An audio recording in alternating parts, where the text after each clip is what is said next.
নিম্নচাপের রেশ কাটতে না কাটতেই ফের আরেকটি নিম্নচাপ। কয়েকদিন আগেই বঙ্গোপসাগরের উপর একটি অতি গভীর নিম্নচাপ তৈরি হয়েছিল।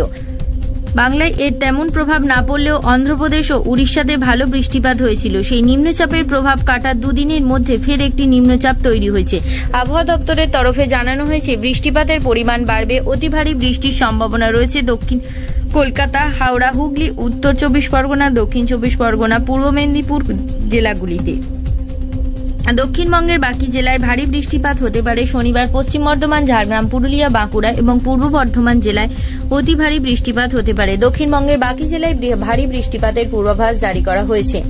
রবিবার কিছু জেলায় বৃষ্টিপাত হতে পারে। সকাল থেকে রয়েছে মেঘের দাপট। এদিন তেমন রোদ দেখা যায়নি। আবহাওয়া দপ্তর জানিয়েছে, নিম্নচাপের জেরে রোদের দাপট তেমন আপাতত দেখা যাবে না। মায়ানমার উপকূলে এই নিম্নচাপ তৈরি হয়েছে। এর জেরে পশ্চিমবঙ্গ এবং বাংলাদেশের উপকূলবর্তী অংশে অতি ভারী বৃষ্টিপাত হতে পারে। তার জেরে তাপমাত্রা কিছুটা হেরফের হতে পারে। শহরের সর্বোচ্চ তাপমাত্রা এক লাফে অনেকটাই নামতে পারে বলে অনুমান করা হচ্ছে। এদিন শহরের সর্বোচ্চ তাপমাত্রা 33 ডিগ্রি সেলসিয়াস, যা স্বাভাবিক তাপমাত্রা। শহরের সর্বনিম্ন তাপমাত্রা 28 ডিগ্রি সেলসিয়াস, যা স্বাভাবিকের তুলনায় 2 ডিগ্রি বেশি। আবহাওয়া দপ্তর জানিয়েছে, অতি ভারী বৃষ্টিপাতের সঙ্গে প্রবল ঝোড়ো হাওয়া বইবে। উত্তাল থাকবে সমুদ্র। মৎস্যজীবীদের সমুদ্রে যেতে নিষেধ করা হয়েছে। এই সময় অনেক পর্যটক দীঘা, পুরীতে বেড়াতে যান। তাদের সতর্ক থাকতে হবে। এই সময় নিম্নচাপের কোনো প্রভাব উত্তরবঙ্গে পড়বে না।